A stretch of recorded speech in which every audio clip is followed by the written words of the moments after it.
Good morning, everybody. I did end up in a bar for quite a long period last night, but I've survived that and able to deliver things today. So this is what we're going to talk about is Pelargonic acid and glyphosate. Is it a good recipe? Introduce myself. I have been working with this particular pelargonic acid for since about 2016. Belchim acquired it as a potential replacement for glyphosate because that was very current at the time.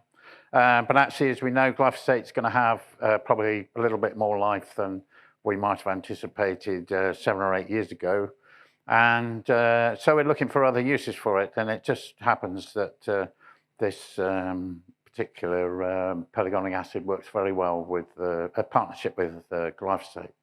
So we're quickly going to go through identifying our targets, what pelargonic acid, how that works and everything, and just go through some trials I've been doing with it. Everyone sort of says mare's tail, horsetail. They're actually completely different plants. Common mare's tail, Hipparus vulgaris, likes water, boggy sites. The only time it's really invasive is when it's in stagnant water. What we're actually going to be talking about today is field horsetail, Equisetum avarens. And as you can see in the photos, they have perhaps a similar makeup, but are actually completely different. Unusually for this thing, horsetail is a native species. Originated during the Carboniferous era, has been around for a very long period of time. That was sort of 300 million years ago. Carboniferous, so called because that was when coal was laid down. There was high levels of CO2. Plants were very large, and horsetail is actually found in most parts of the world. And interestingly, it was introduced into New Zealand for some reason in the 1920s, and is now a non-native invasive weed there. It's the #1 colonial plant in the world, i.e. it is transferred physically from one place to another. It also reproduces via spores. And initial spring growth is where you'll have fertile shoots, and then it moves on to producing infertile shoots. The plants can, their roots will normally go down to or up to about 2 meters in depth. Horsetail is a phytolith.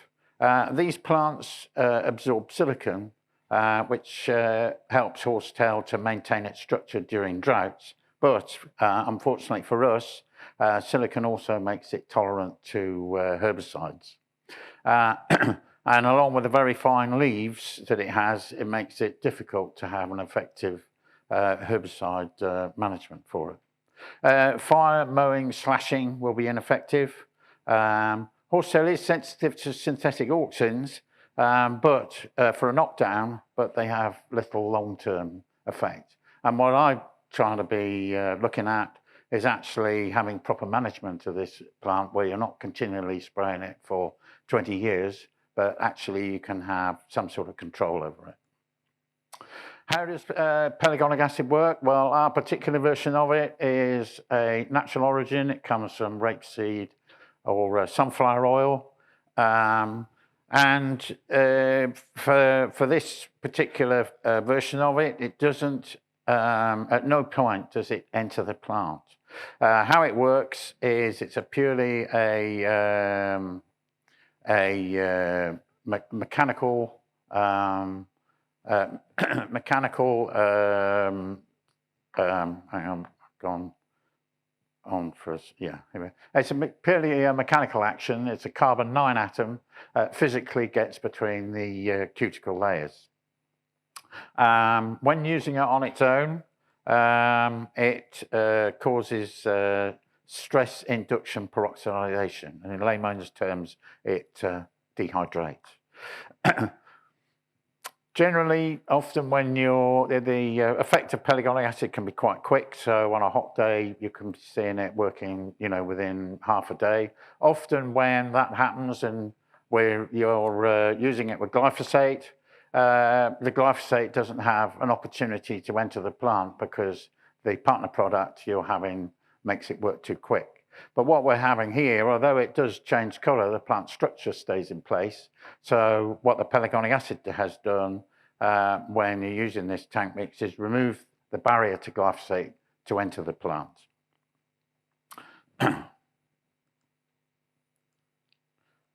Where are we? Here we go. The other opportunity is most of these acid herbicides have a very high water rate.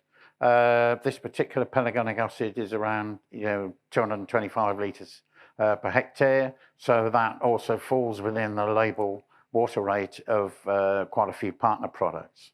A full application rate is required generally, which is 22.5 litres a hectare, and I'm using it with a good quality 360 glyphosate. And the pelargonic acid needs to be mixed at 10% concentration, so that's 225 litres per hectare. It needs to be sprayed with a particular nozzle. Even spray works very well. Do not have big droplets. It likes nice small droplets, and I use an 0380 nozzle, and that generally delivers the required water rate. But often you're doing a spot treatment, so those sort of numbers don't really come into it with the per hectare spraying.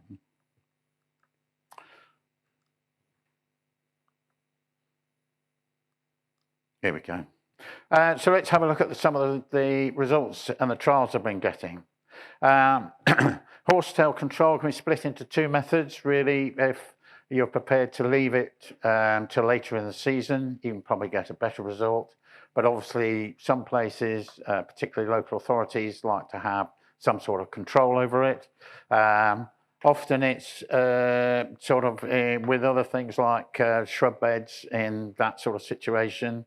If you can leave it to fully emerge later in the year, and I'd say sort of July onwards, a single application will give you a good result. If you're having to use it earlier in the year because it would continually pushing up shoots, you are going to be using 2 applications. So this particular site here was treated in beginning of August, and we can see the results are 7 days. It does work particularly quickly, and then we can go on to a month after application. So really has quite a quick result on field horsetail. But what I'm really interested in is reducing the amount of vegetation that appears the following year, because to me that indicates that you've actually had, the glyphosate has actually had some impact on the rhizomes.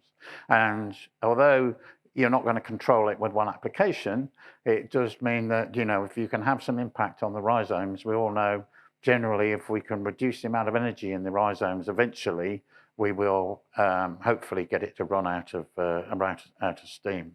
And that was what appeared the following year, so a considerable reduction in vegetation reappearing. And again, it's had one application later in the year and had what I'd say is a pretty good result. So we got 2 months and 3 months after a single application is pretty good. Unfortunately, with this particular site, I wasn't able to go to year 3 because, as with often local authorities, although I was speaking with them, it's not always joined up with other departments, and they had a contractor going through this particular cemetery and sprayed it with another product early in the year, so I couldn't go more than 2 years with that particular site. I've got another site in another part of the country, because I think when you're doing trials, you need to be able to replicate it, not in just one site, but you need to be over several sites. So this one is in a different part of the Midlands, and we've got before application, this was last year, and we got, which was a particularly dry year, a month after, so 30 days after application. And here we go. This was this year, and I think we had a very wet summer, which was a good growing season for field horsetail. And you can see there we haven't really achieved any reduction in the amount of growth in this particular case, but it has allowed us to have a very effective application this year because there was plenty of growth to actually take up the product. So that's going to be really interesting next year, what's going to reappear.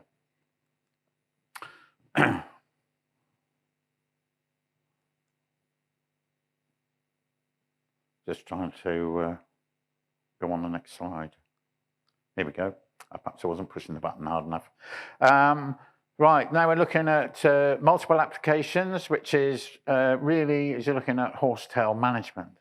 And it's, to me, it'd be not only looking to manage it correctly, but again, reducing the amount of regrowth you're going to have year on year.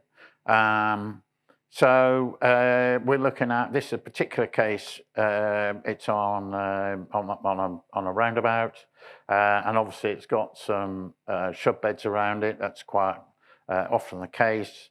The very difficult area, I think, to have complete control, but I think we can probably achieve some pretty good management in there.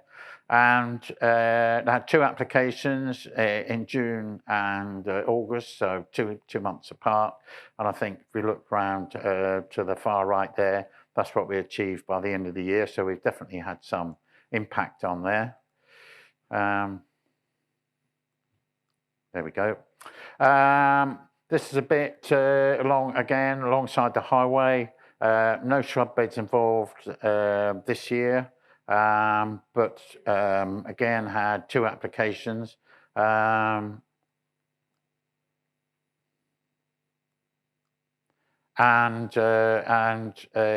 another one there. And during the season, we can see we have had a good result.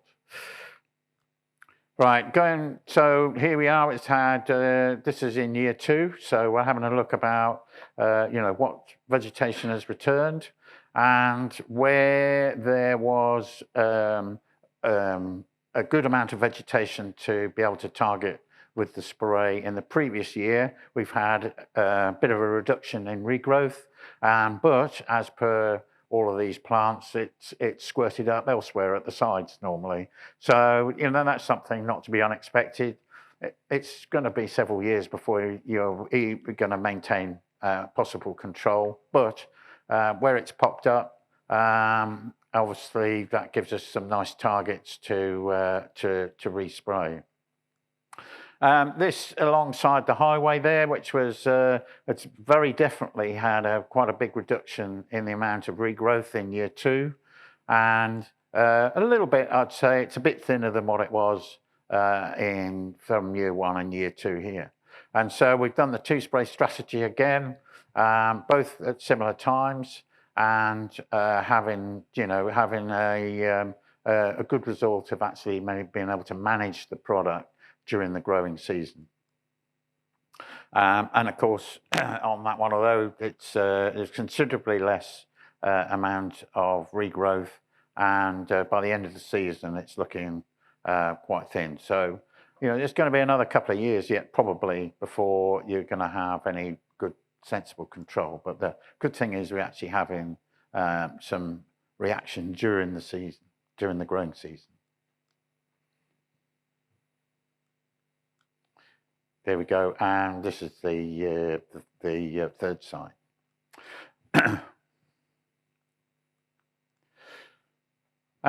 Often with trials, things don't quite go according to plan, and that's part of the reason why we do trials. And I've got a couple of little pictures there. On the left-hand side, the 2 on the left, that was that patch of horsetail that was sprayed with a flat fan nozzle rather than an even spray fan nozzle. And The thing with bioproducts is they're not synthetic. They are natural products. They have a much tighter window of operation. So if you're looking at synthetic herbicides, often you can not quite get the dose rate right, and you'll still have a reasonable result. What tends to happen with biological products is that they have a very much tighter window of operation, and if you don't quite get the application right, you don't just get some result, you get no results. So on the left-hand side, it was a really good demonstration. I used a flat fan, so and you can see very much that you've had a U-shape result on that, which, you know, the flat fan, as you know, the full rate is only in the middle of the nozzle, and it's designed to be used in the boom, and the sides are made up by its neighbours to a full rate. Although I've sprayed the full rate either side, it's had 2 half doses, and it doesn't work. It needs to be a full rate, which is why you need to be using an even spray nozzle. And on the right hand side, there's been an issue with the nozzle. It's either been worn or the pressure wasn't quite right, and we've got tram lining, which is typical for using an even spray, as they tend to throw too much to the outside. And in this particular case, probably the pressure wasn't quite right, and we haven't had a full dose in the middle of the nozzle. And normally, if you were spraying glyphosate, there wouldn't be really an impact of that if you just lower. But when you're using a biological product, that does impact in the results that you're expecting.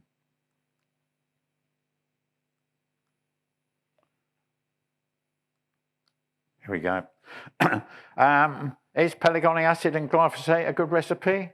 It looks to be producing some effective results, and as with many invasive weeds, the tough single applications aren't going to be working. It's usually over a period of time.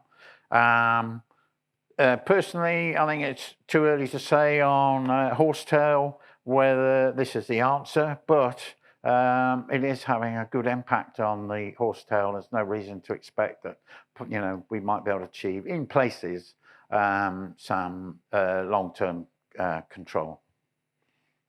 Anyway, thank you.